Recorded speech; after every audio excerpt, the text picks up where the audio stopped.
Ok. Bueno, buenas tardes a todos. Ok. Yo me voy a ir un poquito más atrás, ¿no? Porque yo esto lo comencé en la clase del pasado martes, pero voy a concluirlo, ¿no? Voy a terminar la parte del sector externo para que la tengamos completa. Y como le comenté hace un ratico a Jorge, y bueno, me oyeron, Ángela y Odalis me oyeron, ¿ok? Voy a grabar las sesiones anteriores para que también estén ahí en el canal de YouTube, y después voy a grabar el resto de las sesiones. Los invito para que estén también, ¿no? Es más, los invito probablemente el sábado o el domingo que esté grabando las otras, para que entren los que quieran, ¿no? Pues si tienen dudas, ahí se puede preguntar también. Ok, okay, fíjense, vamos a ver la política relacionada al sector externo, ¿no? En clase vimos lo del equilibrio fiscal, vimos lo del equilibrio financiero, ahora, perdón, lo del equilibrio, perdón, vimos la base de la contabilidad social y vimos la parte fiscal. ¿Ok? Hoy nos vamos a meter un poco en las políticas del sector externo, ¿ok? Que es el equilibrio de la balanza de pagos. Entonces, bueno, normalmente yo comento esto a suerte de poca broma. O sea, cuando yo me gradué de economista, ¿ok? No había devaluaciones, ¿no? O sea, la moneda nuestra era muy fuerte, ¿no? El bolívar era tremendamente fuerte, ¿ok? Eso, por supuesto, a los economistas no les gustaba, a los productores nacionales tampoco, ¿ok? Pero, pero eso fue lo que técnicamente generó la, la base con la que Venezuela se intentó industrializarse y que también se desarrolló bastante, ¿no? De hecho, yo pasé mi infancia y mi juventud ahí, y creo que es mejor ambiente que este. ¿Ok? O sea, yo no me quejo de lo que pasó allá. Yo voy a apagar el video por si acaso. Ok, fíjense, y bueno, en esa época lo que se hacía era política arancelaria, ¿no? Y yo creo que comenté en clase, si no lo repito, ¿sí? O sea, si no lo digo, ¿sí? que, eso de los aranceles altos es viejo. O sea, nosotros cuando éramos parte del Imperio Español, porque nosotros nunca fuimos colonia, ¿sí? este, el, los aranceles eran altos, ¿no? Pero los aranceles eran altos por razones mercantilistas, ¿ok? O sea, el rey establecía aranceles altos para controlar el comercio, ¿ok? Y bueno, y para tratar de controlar la economía también, que es el ideal de los mercantilistas. Y bueno, y eso es lo que normalmente ocasionó precios altos en Venezuela, pues. Por eso es que después Adriani, cuando agarra la matemática y se la aplica a la economía, dice que Venezuela tiene el tipo de cambio sobrevaluado, ¿ok? Porque claro, te daba sobrevaluado porque los precios internos eran más altos que los externos, y eran más altos que los externos no porque había sobrevaluación del tipo de cambio, sino porque había un arancel excesivamente alto, ¿ok?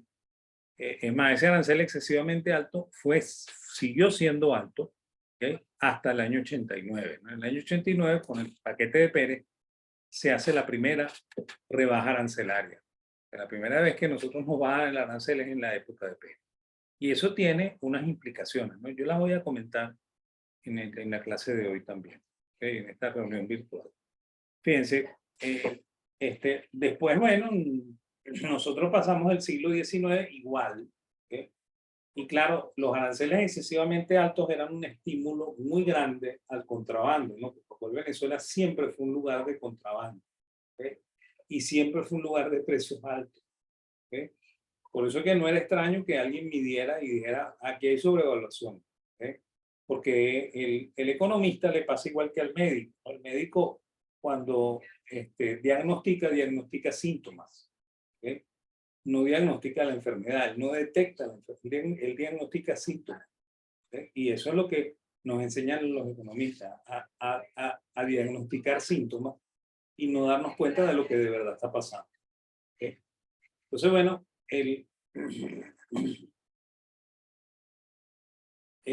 cuando el tipo de cambio estaba muy sobrevaluado en los años 80, ¿ok? Venezuela empezó a exportar cemento, ¿ok? Lo cual es contradictorio, ¿no? Es más, había una cosa que cuando yo tenía Investa Análisis, que nosotros funcionábamos en la oficina de Beneconomía, y Beneconomía tenía o sea, el señor Botome, que era el dueño de eso, tenía una asistente que estudiaba en la central, ¿no? Una muchacha que estudiaba economía en la central, y se la pasaba con el cuento ese de que el bolívar está sobrevaluado. Entonces yo le decía, Juana, el bolívar está tan sobrevaluado, digo yo a ella, que la semana que viene vamos a empezar a importar petróleo porque ya no es rentable exportar petróleo. Y entonces Juana se ponía brava conmigo, ¿no? Tú me estás bromeando. Yo no, bueno, sí te estoy bromeando, pero te estoy bromeando para que te des cuenta de que eso es una tontería lo que estás haciendo. ¿Okay? Pero bueno, ¿okay? Igualito, yo sigo diciendo que es una tontería y mis colegas me dicen que yo estoy loco. ¿Okay? Pero bueno, ok. Venezuela empezó a exportar cemento en la época en la cual el bolívar estaba más sobrevaluado, en los años 80. ¿Okay? O sea, antes de la devaluación del 83. ¿Okay? ¿Y por qué empezó a exportar petróleo? Porque había excedentes de petróleo, porque lo que te provoca a ti exportar es que tú tienes un costo bajo, ¿okay? Y tienes excedentes de producción. ¿Okay? Y eso era lo que le estaba pasando a las empresas de cemento, sobre todo a Vencemos, ¿no? El precio el costo de producción del clinker era muy bajo, ¿okay? Y ellos exportaban y estaban produciendo clinker de más que no se demandaba porque el gobierno estaba empeñado en una política económica restrictiva, ¿okay? Para ajustar la economía, ¿okay? Y bueno, eso los llevó a la exportación, ¿no? Y inmediatamente los, los, los, eh, los norteamericanos tenían una asociación que se llamaba Asociación de Productores de Cemento de la Florida, que demandaron, ¿no? Le dijeron a la Agencia de Comercio norteamericana que Venezuela estaba exportando cemento, o sea, exportando clinker haciendo dumping, ¿no? Porque ocurría una cosa curiosa, ¿no? Que en Venezuela el cemento se vendía al precio equivalente clinker de $36 la tonelada métrica, ¿no? Y el precio internacional del clinker era 9, por lo cual tú estabas vendiendo 4 veces más caro el saco de cemento equivalente que el saco de cemento equivalente en la exportación. ¿Okay? ¿Y por qué digo esto? Porque resulta que un saco de cemento no es más que 95% de clinker, ¿okay? Y 5% de yeso. ¿Okay? Por lo cual el costo de producción es solamente clinker, ¿no? Si tú estás vendiendo el clinker a 9 afuera y lo estás vendiendo adentro con un poquitico de yeso y un poquitico y una bolsa de papel, lo estás vendiendo a 36, entonces hay una sospecha muy grande de dumping, ¿no? Entonces, bueno, el señor Mendoza, que era el dueño de Vencemos en aquella época, el don Eugenio Mendoza, le solicitó al Departamento de Comercio norteamericano que hiciese una auditoría de costos, ¿no? Y que él la iba a pagar. Él quería que le hicieran una auditoría de costos a su planta para él demostrar que él no estaba haciendo dumping. Y el dictamen de la, de la asesor, se llama? De la auditoría era que Venezuela producía, o Pensemos, producía clinker a un precio tan bajo, a un costo tan bajo, que era rentable venderlo a $9 la tonelada. ¿Okay? Pero que las condiciones del mercado venezolano le permitían vender internamente a $36 la tonelada. ¿Okay? ¿Cuáles eran las condiciones? Bueno, que había un arancel, bueno, no un arancel, había una restricción especial. O sea, el clinker aparecía en, en la nota 2 del arancel, ¿no? El arancel tenía en ese entonces, yo no sé cómo es ahorita, ¿no? Pero en aquel entonces había dos notas, ¿no? Nota 1 era productos de prohibida importación, ¿okay? Y nota 2 era productos que solamente podían ser importados con permiso de la presidencia de la República. y el clinker estaba en la nota 2, por lo cual nadie podía importar clinker, porque el negocio más rentable del mundo habría sido comprar el clinker a 9 y vender el cemento hecho con clinker importado en Venezuela, a cualquier precio por debajo de 36. Entonces resulta que el arancel lo que hacía era proteger excesivamente a los empresarios, en detrimento de los consumidores, y generar precios altos. Eso era lo que hacía el arancel. Y por eso es que todo el mundo detectaba una sobrevaluación del bolívar. Todavía pasa eso, ¿saben? Porque el arancel ha tenido varias etapas. En el 89, cuando arranca el paquete de Miguel Rodríguez y Carlos Andrés Pérez, lo único que de verdad hizo el paquete fue bajar el arancel. Y bueno, y eso hizo que relativamente los precios internos fueran más bajos que los precios externos. Y por esa razón, a pesar de que la inflación era muy alta en Venezuela, los precios eran bajos en términos relativos. Y la segunda vez que ocurre eso, bueno, ojo con esto, ¿no? Una vez que sacan a Pérez, el presidente interino es Ramón J. Velázquez, y Ramón J. Velázquez se trae como ministro de Agricultura a un señor que se llama Irán Gaviria, ¿no? Irán Gaviria repone el arancel y repone todos ¿cómo se llaman? Las restricciones para arancelarias, y los precios vuelven a ser altos.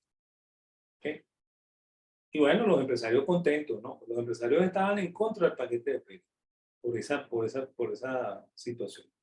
Y después los empresarios aplaudían a rabiar lo que pasaba.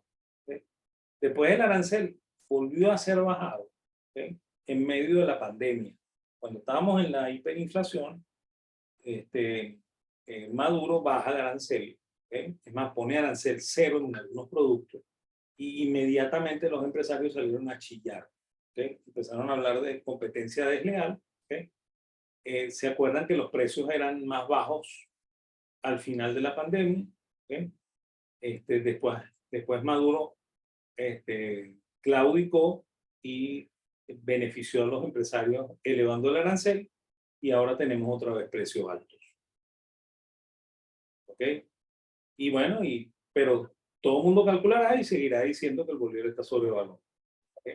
Pero eso es un error estadístico, pues. O sea, usted está midiendo una cosa que estructuralmente está mal, porque lo que está mal es el arancel, no es el tipo de cambio. Bueno, de todas formas, Venezuela siempre tuvo un diferencial a favor de las exportaciones. Porque en Venezuela lo que se producía eran productos de ventaja, de ventaja absoluta. Nosotros siempre produjimos productos en los cuales nosotros teníamos ventaja absoluta. Nosotros nunca hemos producido productos que tienen ventaja comparativa. Es más, en eso nosotros le ganamos la partida a Miguel Rodríguez, a Ricardo, a David Ricardo. Fíjense, y de hecho, en Venezuela tampoco ha habido nunca enfermedad holandesa. Es un cuento chino. Fíjense, Venezuela dejó de ser productor de productos agrícolas para la exportación, que no es lo mismo que ser agricultor, a minero. Y en el año 68 aparece la mina del Callao. ¿Qué dice la teoría de la enfermedad holandesa? Que cuando entra el producto minero, entonces el producto no minero desaparece. Aquí tienen el producto minero y tienen los productos no mineros. Después apareció el petróleo. Y fíjense, el petróleo aparece por ahí por 1920. Estas son las exportaciones no petroleras. Y fíjense cómo las exportaciones no petroleras se mantienen dentro del mismo rango, pues un poquito más de 200. Estos son 200 millones de dólares. Y miren cómo ¿cómo se llama? El petróleo entra, y toma el primer puesto, sin desplazar, o sea, sin acabar con el sector no petrolero. ¿Ok? Por lo cual en Venezuela nunca existió enfermedad holandesa. ¿Ok? Es más, yo a la enfermedad holandesa la llamo la panacea holandesa. ¿Ok? Porque en realidad el petróleo para nosotros fue una panacea. O sea, el petróleo fue el que nos trajo a nosotros industrialización, desarrollo, crecimiento, conformación de país como si fuéramos un país de verdad. ¿Ok? El petróleo fue una bendición. ¿Ok? Eso de la maldición de los recursos, yo no sé en qué país es, ¿ok? Pero aquí no es. ¿Ok? Es más, ahí lo tienen en el gráfico. ¿Ok? ¿Ok? O sea que eso quiero que lo vean, ¿no? Y bueno, y el sector externo también, o sea, el petróleo nos ayudó muchísimo en otras cosas, ¿no? Por ejemplo, miren, esto que está aquí en color azul es el saldo de la balanza comercial. ¿Ok? Está medida en millones de bolívares. ¿Ok? Y fíjense que hubo déficit aquí en 1920, 1922, que eso corresponde a la crisis del 2022 en los Estados Unidos. Es la última crisis antes del 29. ¿Okay? Fíjense, aquí está el 29, ¿okay? Y miren cómo nuestro saldo de balanza comercial se hizo inmensamente positivo, y a nosotros la crisis del 29 ni cosquilla nos hizo. ¿Okay? Y fíjense aquí cómo el oro, ¿okay?, entraba producto de la diferencia, ¿okay?, o sea, del resultado de la balanza de pago, ¿okay?, y eso hacía que se acumulara oro en las reservas de los bancos emisores, que eran los que emitían billetes. ¿Okay? Y está el oro aquí en color verde.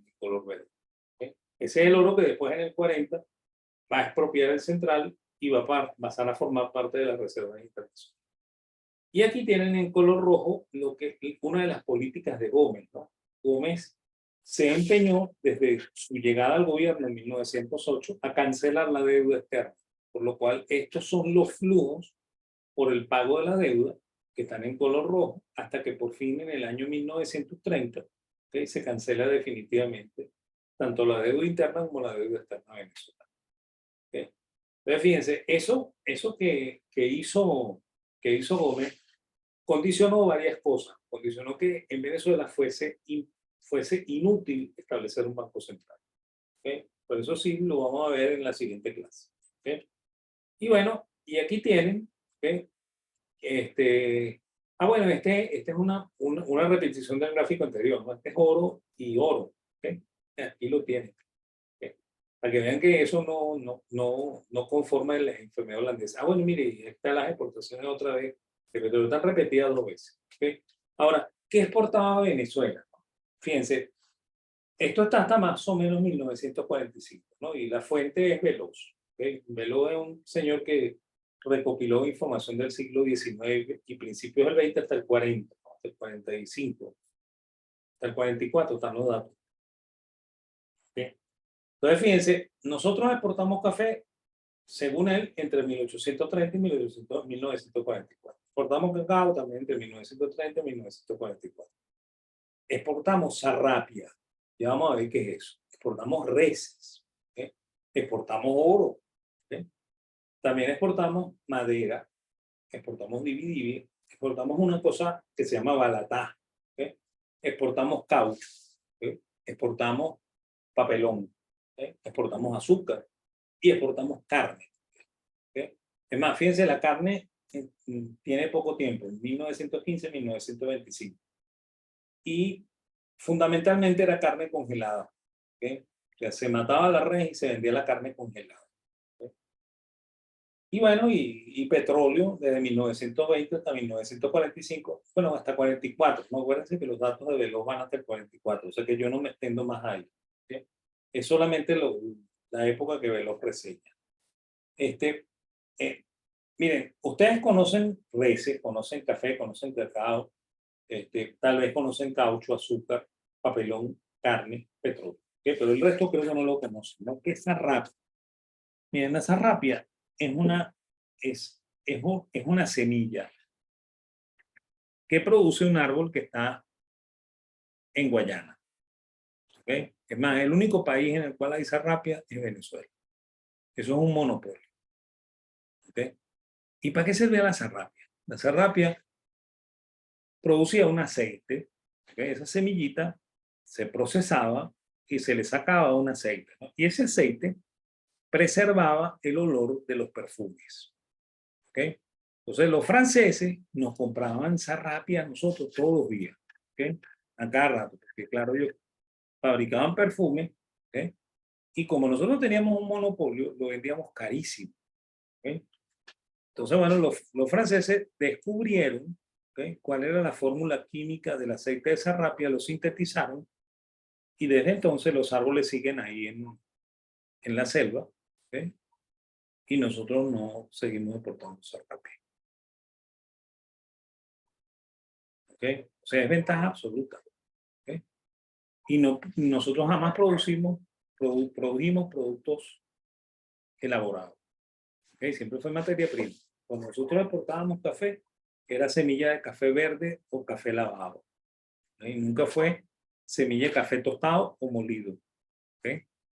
Cuando nosotros exportábamos cacao, era cacao, ¿okay?, licor de cacao, lo que nosotros en Venezuela llamamos cacao, que es las bolitas que salen de la hacienda. ¿Okay? No producíamos chocolate. Madera también, madera cruda, ¿okay?, las picaban y las vendían. El dividivi es una especie de madera, ¿okay?, muy especial. ¿Okay? El otro producto extraño ahí es la balatá. ¿Okay?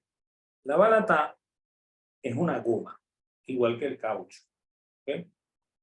Y bueno, cuando nosotros exportábamos eso, ¿okay?, tanto el dividivi como el caucho, ¿okay?, pero tanto la balatá como el caucho, ¿okay?, teníamos casi un monopolio, casi, ¿no? No éramos el único país que exportaba caucho, los brasileños también exportaban caucho, la gente del sudeste asiático también exportaba caucho y exportaba balatá. No era un monopolio nuestro. Pero más o menos en el 35, igual que más o menos en el 20, ¿okay?, los europeos y los norteamericanos descubren el caucho sintético y la balatá sintética. Y se acabó el negocio. ¿Okay? Los árboles de caucho siguen ahí, ¿okay?, pero nosotros no producimos caucho. ¿Okay? Los árboles de balatá siguen ahí y nosotros no producimos balatá. Miren, la balatá, si ustedes han tenido alguna vez zapatos kicker, ¿okay?, es la goma con la que se hace la suela del zapato kicker. Esa goma de color amarillo grisáceo, ¿okay?, eso es balatá. Pero claro, la de hoy es balatá sintética, ¿no? ¿Okay? Hasta el año 35 era balatá original, ¿no? O sea, balatá natural. ¿Okay? Eso ya no es balatá natural. ¿Okay? O sea que la industria química a nosotros nos ha echado un buen vainón, ¿no?, que nos ha quitado productos, ¿no? Y fíjense que todos los productos son productos primarios, o sea, productos de extracción. ¿Okay? O sea que lo que pasa con el petróleo es una cosa que viene pasando desde el siglo XVIII, ¿no? Porque el café, igualito que el petróleo, es un producto extractivo. El cacao, igualito que el petróleo, es un producto extractivo. ¿Okay? Las reses también. ¿Okay? Y todo lo que ustedes tienen ahí es extractivo. Miren, lo único que es medio procesado es el azúcar y el papelón. ¿Okay? El resto, gracias. ¿Okay? Ok. ¿Qué dicen hoy los economistas? Que lo que funciona en realidad cuando tú quieres hacer política del sector externo es la política cambiaria. ¿Okay? Y entonces ellos dicen que cuando tú devalúas, ¿okay?, o cuando tú deprecias el tipo de cambio, ¿okay?, entonces eso provoca un aumento en la exportación, una disminución de la importación y una disminución de la salida de capital, por lo cual el resultado de la balanza de pagos me da positivo y las reservas crecen. ¿Okay? Si por el contrario el gobierno revalúa el tipo de cambio, ¿okay?, es decir, aprecia la moneda interna, ¿okay?, entonces, bueno, en ese caso, ¿okay?, la exportación disminuye, la importación es la que aumenta, las salidas de capital aumentan y el resultado final es la caída en las reservas internacionales. Entonces, fíjense, cuando uno estudia macro le enseñan esto. ¿Okay? Es más, de hecho, lo que le voy a comentar a mí siempre me suena chiste, ¿no? En el año 2010, ¿okay?, Chávez decidió ajustar el tipo de cambio. El tipo de cambio andaba por 15, ¿ok? Él creía que el tipo de cambio tenía que estar en 4.30, ¿ok? Y entonces, bueno, él no, Giordani. Entonces, bueno, él hace una cadena y le explica a los venezolanos que él no está devaluando. Él está pasando el tipo de cambio de 2.15 a 4.30 y eso no es una devaluación, eso es un ajuste. ¿Okay? Es más, vamos a volver otra vez al 4.30 y es mentira, porque le han quitado 3 ceros a la moneda, ¿okay? Por lo cual 4.30 es 4.300, ¿okay? No es 4.30. ¿Okay? Entonces él dice, nosotros siempre hemos tenido un 4.30, vamos a volver al 4.30. ¿Okay? Y bueno, resulta que hacen eso, ¿okay? Y en la cadena el tipo dice esto, ¿no? Vamos a hacer ese ajuste, que no se llama devaluación, ¿okay? Y ustedes van a ver cómo a partir de mañana las exportaciones comienzan a crecer, las importaciones comienzan a caer y las salidas de capital disminuyen, ¿okay? Se van a acabar las salidas de capital, por lo cual nuestras reservas se van a recuperar, ¿okay? Y hay una cosa que es aquí que yo no he dicho, ¿no? En Venezuela pasa una cosa, tú devalúas y las exportaciones no se mueven, ¿ok? Tú revalúas y las exportaciones no se movían. O sea, el efecto era directo sobre importaciones y salida de capital, ¿ok? Tanto la devaluación como la revolución. ¿Ok? O sea, que ni siquiera se cumplía lo que decían los libros. ¿Ok? Bueno, él lo hizo, ¿ok? Devaluó y el resultado fue este. ¿Ok? Entonces, bueno, uno lo ve y uno dice, Dios mío, entonces en Venezuela no se cumple la teoría económica. No, claro que sí se cumple, señores. ¿Okay? Lo que pasa es que hay que saber qué es lo que están haciendo, ¿no? Toda la etapa que corre entre 2008 y 2010 es la etapa del expropiese, expropiese, expropiese. ¿Te acuerdan? ¿Se acuerdan? Bueno, no sé si se acuerdan, pero se expropiaron todas las empresas que exportaban. ¿Okay? Se expropió el acero, se expropió el cemento, ¿okay? Se expropió, bueno, se expropió a las transnacionales que estaban sacando petróleo, ¿ok? Y bueno, eh, nos metimos en ese negocio y tumbamos la producción de los productos exportables, por lo cual la exportación cayó, porque ya no había excedentes. ¿Okay? Como no había excedentes ni había producción, tuvimos que importar lo que no habíamos importado por no tener producción. ¿Okay? Y como no quitaron el control de cambio, ¿okay? Tuvimos más salidas de capital. ¿Okay? Por lo cual el resultado de la devaluación fue una mayor salida de capital. ¿Okay? O sea, no es que no se cumple la teoría. ¿Okay? La teoría no hace lo que a mí me da la gana. ¿Okay? Yo tengo que saber economía para saber explicar la teoría. ¿Okay? Ok, ¿y qué es lo que pasa en Venezuela? En Venezuela, normalmente, ¿okay? El tipo de cambio, ¿okay? No se mueve obedeciendo a la sobrevaluación o subvaluación del bolívar, ¿okay? Ni a las necesidades de verdad de la política del sector externo, sino que la política cambiaria se hace ceñida a lo que necesita el presupuesto. En Venezuela ocurre una esquizofrenia sensacional, ¿no? donde la política monetaria está supeditada al, al, a la política fiscal y la política cambiaria está supeditada. ¿Okay? Y por esa razón, cuando el gobierno estimaba el presupuesto, establecía el tipo de cambio, ¿okay? Y resulta que el tipo de cambio de verdad era el que el gobierno necesitaba, ¿okay? O sea, que el central hacía hasta lo imposible para que se cumplieran las premisas del presupuesto. ¿Okay? Y eso lo ven en este gráfico. ¿Okay? O sea, que nuestra política siempre, toda la política económica, tanto la monetaria como la cambiaria, estaba supeditada a la política fiscal venezolana. ¿Okay? Ok, bueno, eso era lo que yo iba a hablar. ¿Okay? Y como Jorge tiene una pregunta, pregunte, don Jorge. Sí, profesor, con base a lo que usted comenta, podría decirse de alguna manera que las exportaciones venezolanas tradicionalmente han sido como inelásticas a fluctuaciones del tipo de cambio. Claro, Perfecto. Siempre, es más, tú devaluabas y bueno, le dabas un beneficio adicional al exportador, ¿ok? Pero eso no incrementaba la exportación, porque tú seguías produciendo lo mismo y exportando lo mismo. Lo que pasa es que generabas renta, o sea, lo que los economistas llamamos la renta petrolera, ¿ok? Había una renta también del café, una renta del cacao, una renta del aluminio, una renta del hierro, ¿ok? O sea que no es solamente renta petrolera, ¿no? ¿Ok? Porque normalmente nosotros exportábamos productos de muy bajo costo, ¿ok? A un alto precio, ¿ok? Y nos quejábamos de que el precio no era lo suficiente. No igualito que ahorita, bueno, igualito que ahorita no, igualito que cuando se producía petróleo bien, ¿no? Nosotros producimos petróleo a $3 y lo vendíamos a 10, ¿ok? Y decíamos que el precio era malo, ¿ok? Es más, yo quisiera ver a un comerciante comprando cosas a 3 y vendiéndolas a 10 y quejándose.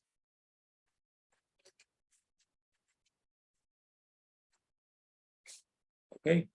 Dígame, don Jorge, otra vez. Estamos a punto que Sí, nos cierren el canal. sí, que justamente le comentaba que ahora tiene sentido con lo que usted comenta, que justamente hemos exportado productos primarios, porque si estuviésemos compitiendo con ventajas comparativas, por decirlo No así, sí, podríamos. habría como un incremento en las exportaciones, pero si seguimos solamente vendiendo productos primarios, se depende de la demanda externa. Claro. Y tú no eres en lo más